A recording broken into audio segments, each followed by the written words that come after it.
नमः शिवाय सभी साधकों को। बहुत दिनों बाद आज कुछ प्रस्तुत करने जा रही हूँ। कुछ साधकों के प्रश्न थे, चेतन मन और अवचेतन मन। तो अवचेतन मन यानी सब कॉन्शियस माइंड, उसकी शक्ति जो कार्य करने की होती है वो कुछ अलग तरीके से ही होती है। हम दिन भर नाना प्रकार के लोगों से मिलते हैं, कभी फ़ोन के ज़रिए, कभी कुछ कार्यक्रम देखते हैं टीवी में या सिनेमा में, या कुछ लोगों को घर में, हमारे कार्यस्थल में, विविध प्रकार के आसपास में लोगों को हम मिलते हैं। वही हम कॉन्शियस माइंड से मिलते हैं। हमारी चेतना अवचेतन मन से अलग होती है और उसमें अवचेतन मन को बहुत ही महत्व दिया जाता है। दुनिया में अगर हमें आगे बढ़ के कुछ प्राप्त करना है तो केवल अवचेतन मन है, उसको ही सही तरीके से हमें सही दिशा में ले जाना चाहिए। सब कॉन्शियस माइंड में हमें दिन भर में हम बहुत सारे नाना प्रकार के लोगों को मिलते हैं और उस लोगों में हमें कई प्रकार के अलग अलग वाइब्रेशन हमारे अंदर भी परिवर्तित होते हैं। उसे हम ध्यान के अंतर्गत प्रतिदिन रात्रि को हमें कुछ समय तक हाथ पैर मुंह धो के स्वस्थ होके सीधे बैठ के, जैसे मैं ध्यान में हर एक दिन बताती हूँ, वही मुद्रा में हमें बैठ के सीधे अवस्था में और ध्यान करना ज़रूरी होता है। और ध्यान के अंतर्गत हमें हमारे अवचेतन मन, सब कॉन्शियस माइंड को खूब शक्तिशाली बनाना है। तो वो शक्तिशाली बनाने के लिए यह कैसे कार्य करता है, इनके बहुत सारे प्रोग्रामिंग होते हैं और उस पर प्रकाश डालने के लिए हम प्रतिदिन कुछ न कुछ प्रयत्न करते रहते हैं। और भगवान ने हमारे मन को है ना 2 भागों में बांटा गया है, एक चेतन मन और एक सब अवचेतन मन। और अवचेतन मन के अंदर जो हम दिन भर में सबसे मिले हैं, उसकी जो ग्रंथि बंध जाती है वो हमें रात को सब कॉन्शियस माइंड में वही क्रिया सब क्रिएट होने लगती है और वही कुछ नेगेटिव ऊर्जा हमारे अंदर क्रिएट होने के कारण हमारा 90% मन सब कॉन्शियस माइंड के अंतर्गत होता है।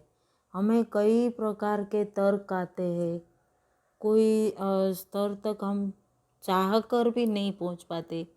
कई ध्यानी बोलते हैं कि हम पहले तो बहुत ध्यान में खूब हमें विज़न आते थे, खूब अच्छा अच्छा सोचते थे, अभी ध्यान नहीं कर पाते। ध्यान के अंतर्गत हमें कुछ अलग ही ऊर्जा होती है।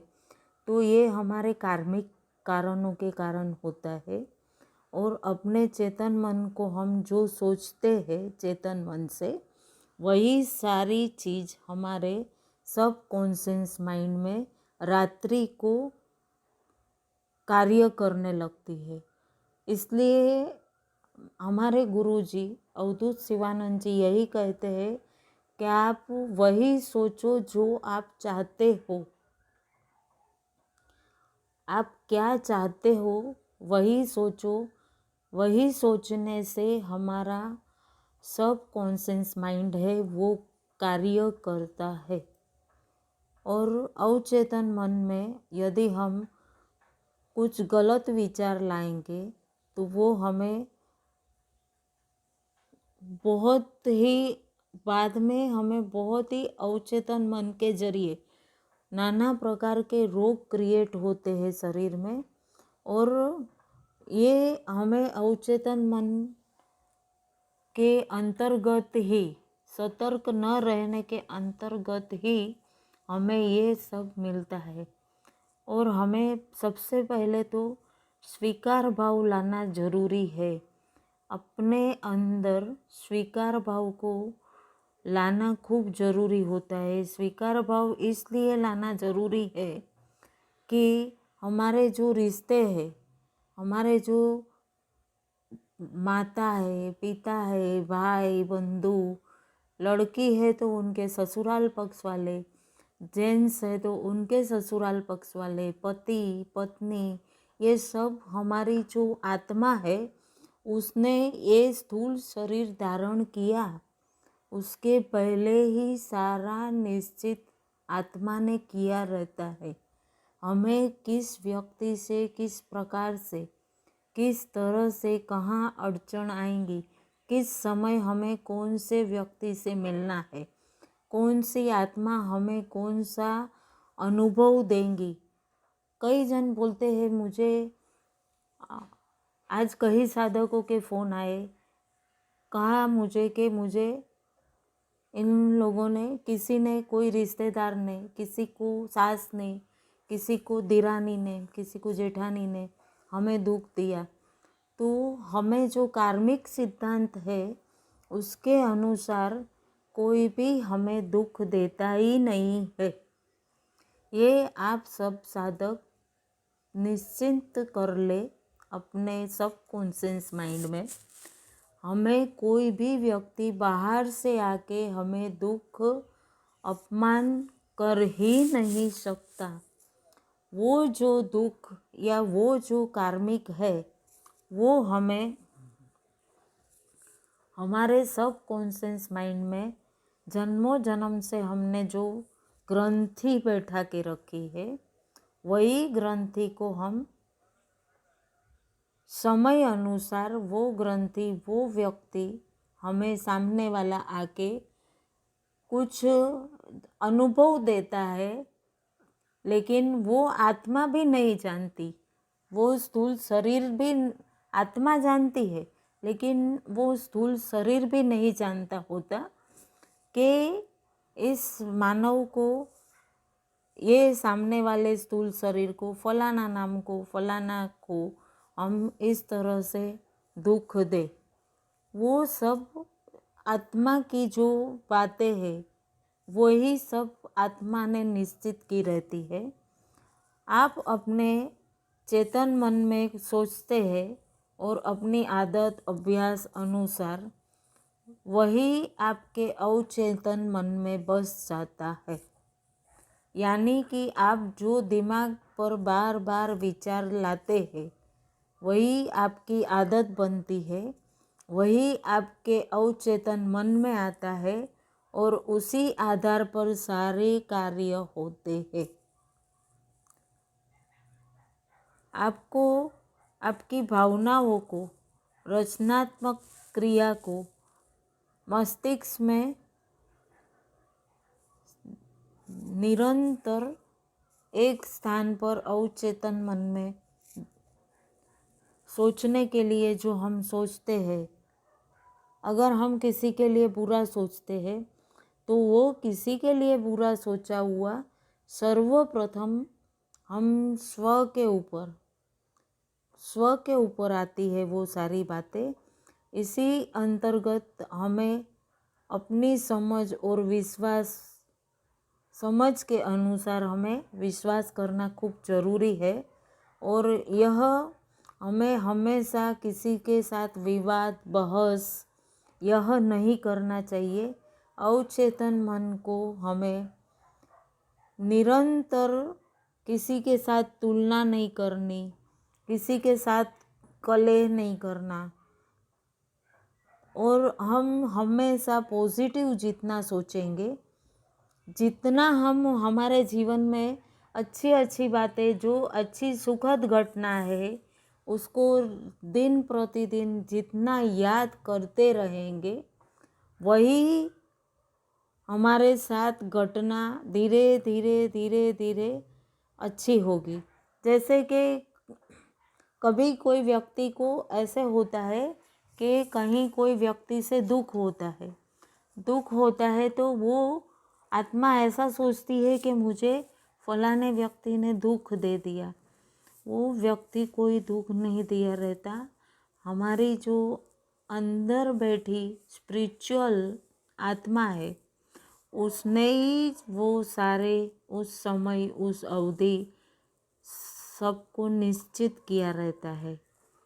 वही हमें हमारे चेतन मन में आता है और अवचेतन मन के अंतर्गत हमें किसी ने हमें कुछ बुरा कहा, हमारी दृष्टि में वो बुरा है, लेकिन उस सामने वाली व्यक्ति ने हमें तो सिर्फ वो अनुभव ही दिया है।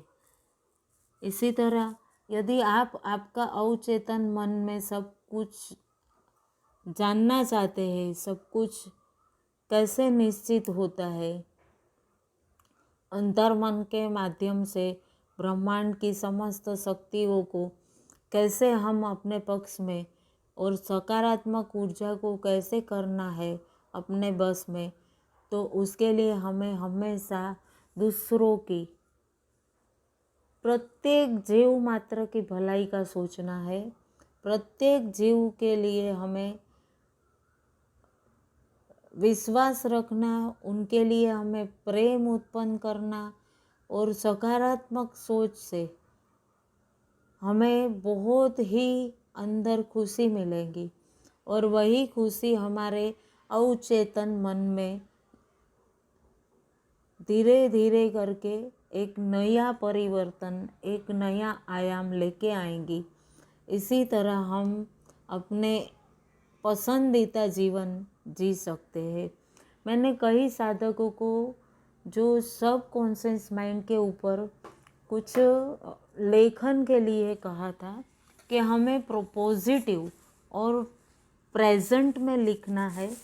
जैसे कई साधकों को कहीं ना कहीं आर्थराइटिस की प्रॉब्लम थी, कहीं कुछ लोगों को कुछ पकड़ने में हाथ में आर्थराइटिस था, तो कुछ घर काम करने में, चीज़ उठाने करने में बहुत परिश्रम पड़ता था। उन्होंने कई जनों ने अपने व्यापार संबंधित मुझे प्रश्न किए थे।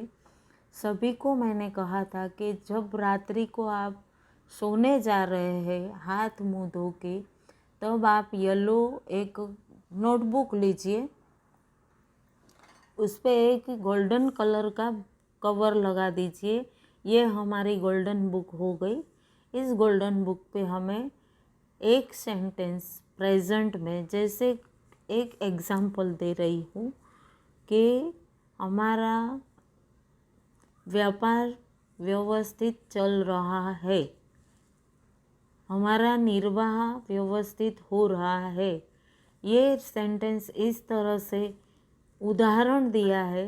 इस सेंटेंस को आप 56 टाइम 56 टाइम लिखेंगे 5 दिन तक प्रतिदिन, तो ये हमारा एक सेंटेंस हमारा जो सब कॉन्शियस माइंड है उसमें स्थित हो जाएगा। स्थित होते ही वो एक सेंटेंस 56 टाइम मल्टीप्लाई होता है, गुणा होता है। उतना गुणा होता है तो हमारा जो पूर्ण जो स्थूल शरीर है, वो स्थूल शरीर के अंतर्गत हमारे पूरे अनन्य कोष है, बारीक बारीक जो हमारे कोष है, वो कोषों में ये पॉजिटिव वाइब्रेशन क्रिया करने लगेगी और ये आप 5 दिन तक लगातार करोगे।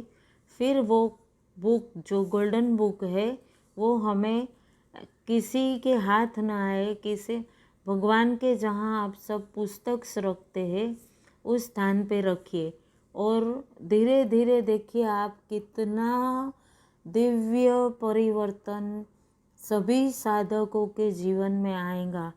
और ये प्रत्यक्ष अनुभव किया हुआ है कई जनों के ऊपर, मैंने स्वतः के ऊपर भी ये प्रयोग किया है, आजमाया हुआ है।